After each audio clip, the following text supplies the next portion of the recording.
Hey guys, Sterling here, and welcome back to another extremely fun Bleach discussion. Today's discussion is just unique to say the least, but I think you're really going to enjoy it. Today, we are talking Ichigo's finances, his cash flow, how money works in the Soul Society, the richest person in Soul Society, how much money each division gets, a hypothetical Bleach bank, a Soul Society bank where everyone's money is at. We're going to talk about who has the most cash flow and who has the least, all the way from the captains to the lieutenants. We're even going to discuss hypothetical bounties for some of the big bads. Now, I'm a little bit ahead of myself. Some of you may be asking, Sterling, what are you talking about? Ichigo's cash flow? Like, Soul Reapers get paid? And guys, yes, they do. In an extremely fun Q&A done by Kubo himself, a fan asked Taite, hey, does Ichigo get paid for his services as a substitute Shinigami? And Kubo answers the fan like this. He goes, yes, Ichigo is receiving payment for his services as a substitute Shinigami, but he is not yet aware of said payment. And what Soul Society is doing is they're keeping all of Ichigo's earnings from being a substitute Shinigami in some sort of savings account. Now, this really made my Bleach mind explode. As someone who thinks about Bleach literally every day, I've thought about how finances work in Bleach. Like, how much budget does the research and development department get? How much money does Kamamura's division get, or a division like Kenpachi's? I've thought about all this, including Ichigo's cash flow. So today we're going to take a look at all Ichigo's done for the Soul Society, see if we can calculate how much money would be in this account. We're going to talk about what certain captains and what certain lieutenants spend their money on. Like I said, we're going to talk about hypothetical bounties. We're discussing all things finances in the Bleach world, and it's about to be a ton of fun. Now, don't forget to smash that like button, smash that subscribe button for more interesting Bleach discussions like this. You won't find them anywhere else on YouTube. We talk about Bleach almost every weekend. It's always a blast. We discuss some really obscure topics and then sometimes some really mainstream topics as well. Like I said, it's a ton of fun, and we want you to join us. Now, as for today's video, let's dive in to everything financial in the Bleach world. So obviously, with that answer that Kubo gave to the fan regarding Ichigo's earnings, we do know that Shinigamis receive some sort of payment for their services. We know Renji spends his finances on, the glasses he wears. We know Hisage is in the hole to Uehara so much money that it's not even funny for all the motorcycles and guitars he's bought.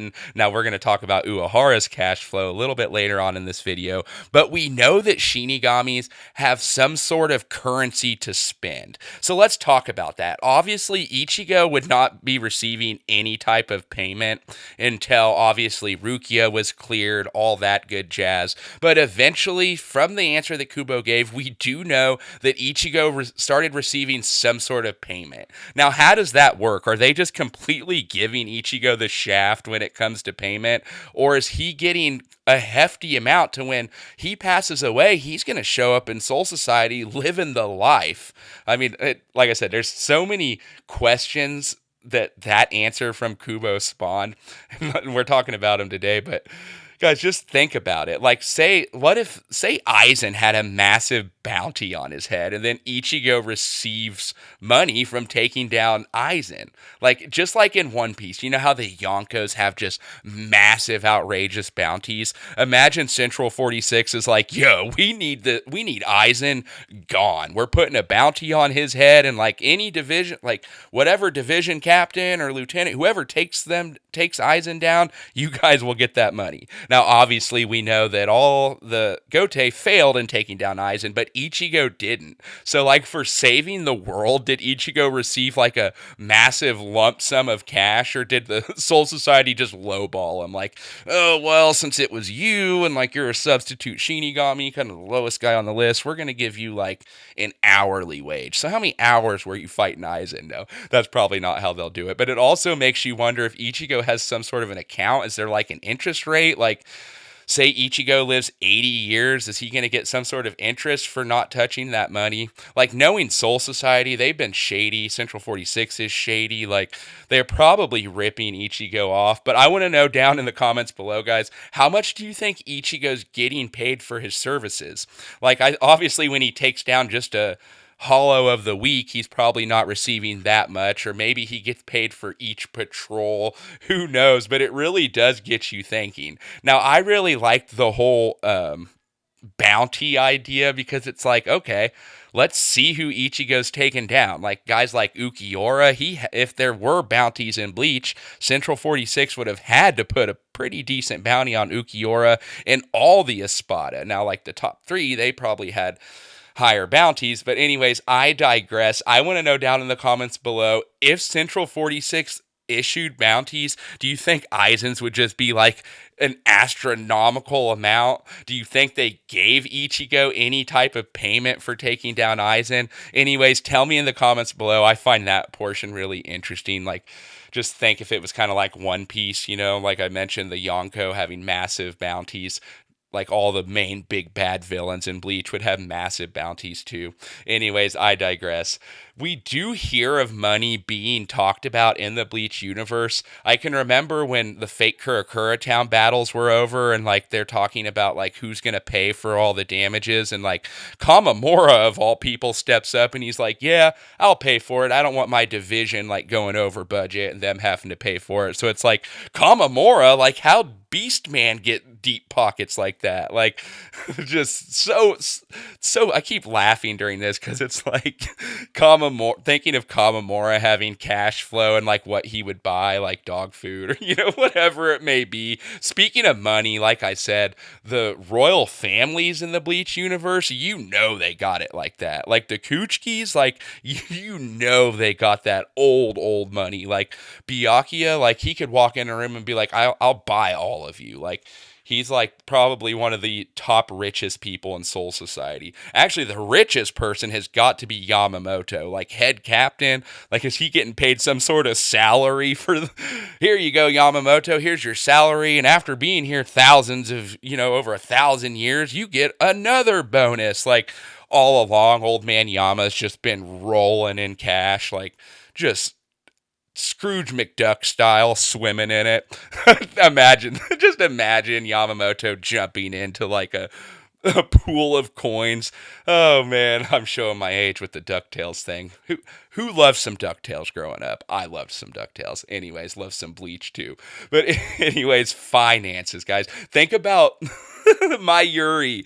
That fool probably has so much money given to like anything he can do to get a little bit more budgeting for the research and development department, he's gonna do it. Like that man, all his experiments, he's trying to get funded for everything. Oh man, so I would imagine that, now on a serious note, I would imagine divisions like Mayuri's division does receive quite a bit of funding. And then obviously a division like Kenpachi's may not need the type of funding that the research and development department would need.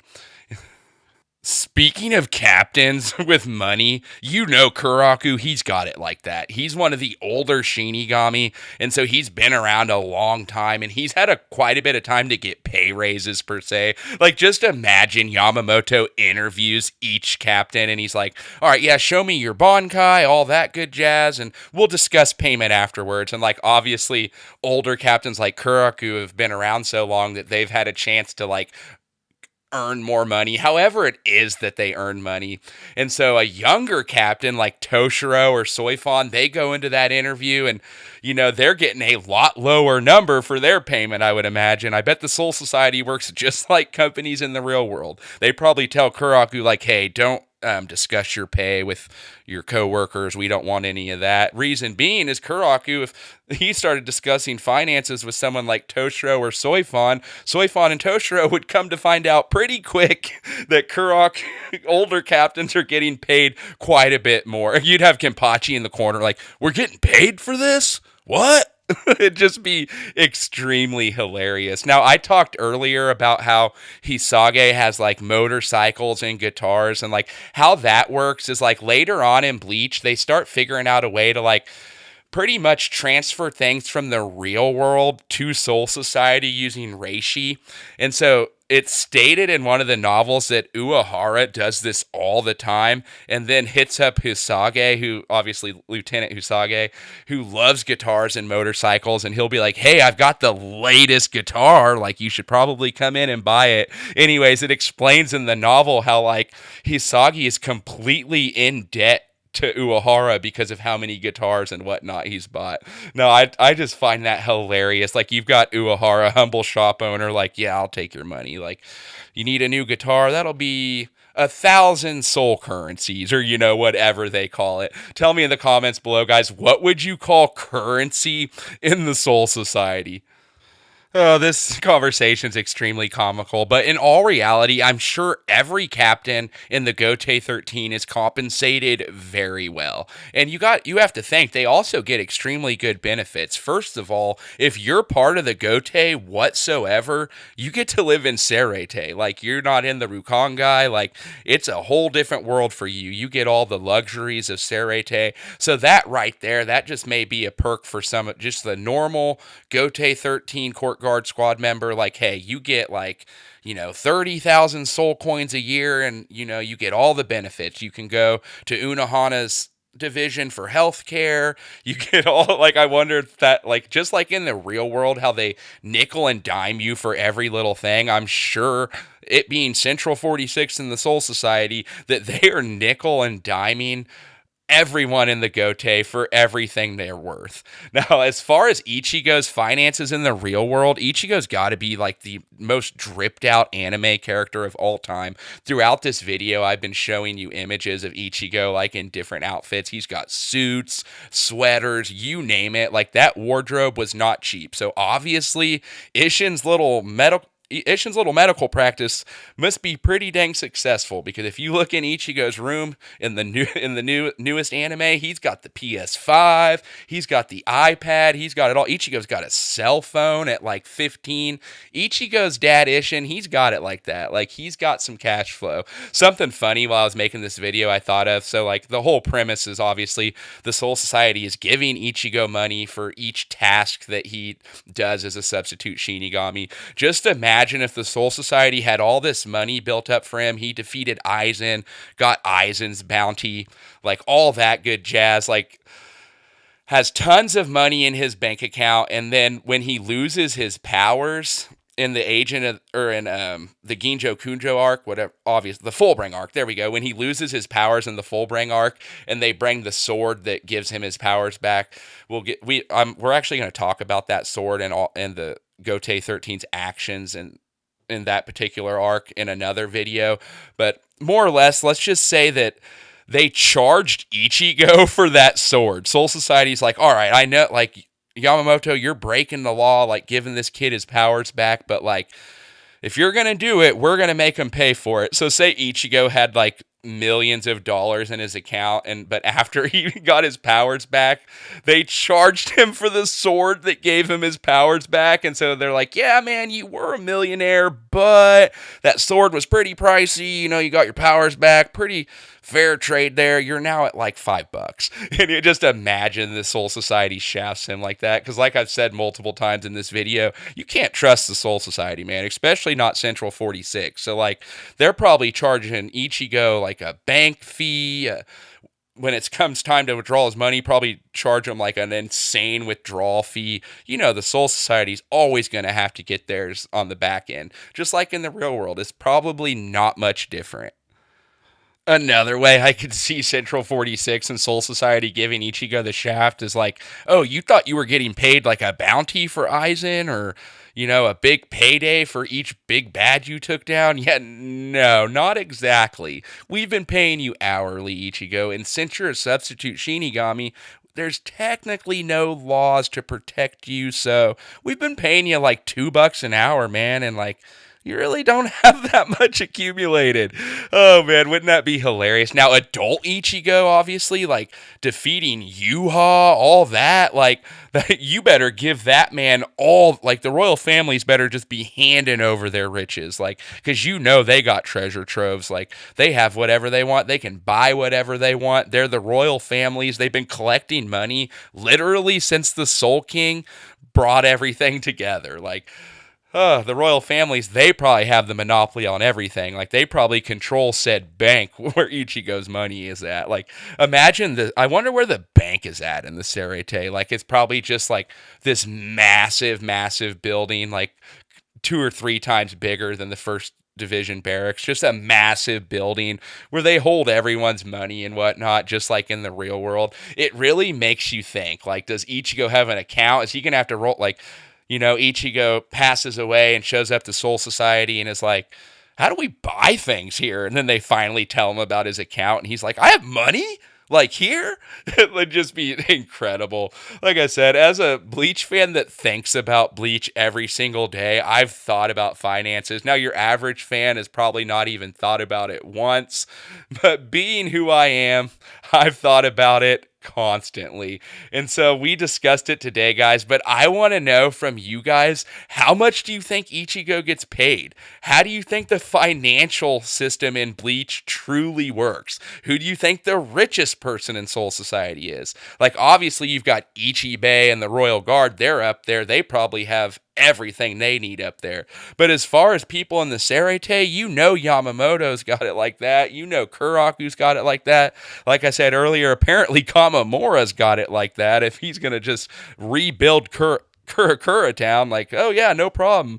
Anyways, guys, I digress. What do you think about the bounties that I referenced? Do you think Aizen had some like astronomically huge bounty that, like, when Ichigo took him down, he received that bounty and now he's going to have it whenever he enters the afterlife? Guys, I want to know down in the comments below. Tell me. I love talking Bleach. Anything Bleach related, I'm there for it. And this topic specifically, I know was unique, but it really got my gears turning, and I hope it got your gears turning as well.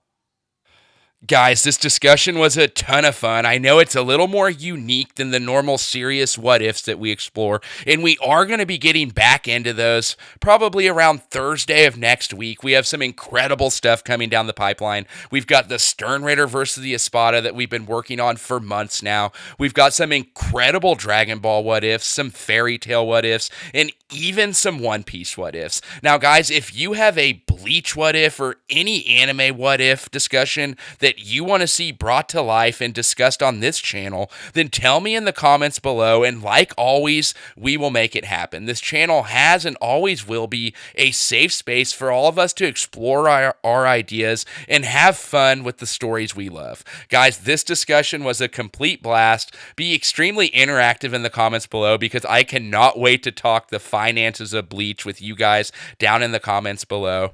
We're going to be getting back on a normal upload schedule. I didn't want to tell you guys any of this, but we had a tree fall through the anime bar, and so we've completely had to remodel the whole place. So that explains where I've been for the last 12 days. But we've got things going, and we've got the studio to the point where we can at least record what ifs again, and I'm so excited about that. But anyways, I'm rambling on now. What do you think of Ichigo's finances? How much do you think he's worth? How much do you think the captains get paid? Let's discuss it all in the comments below. And until the next video, this is Sterling signing out, guys. Have a great weekend.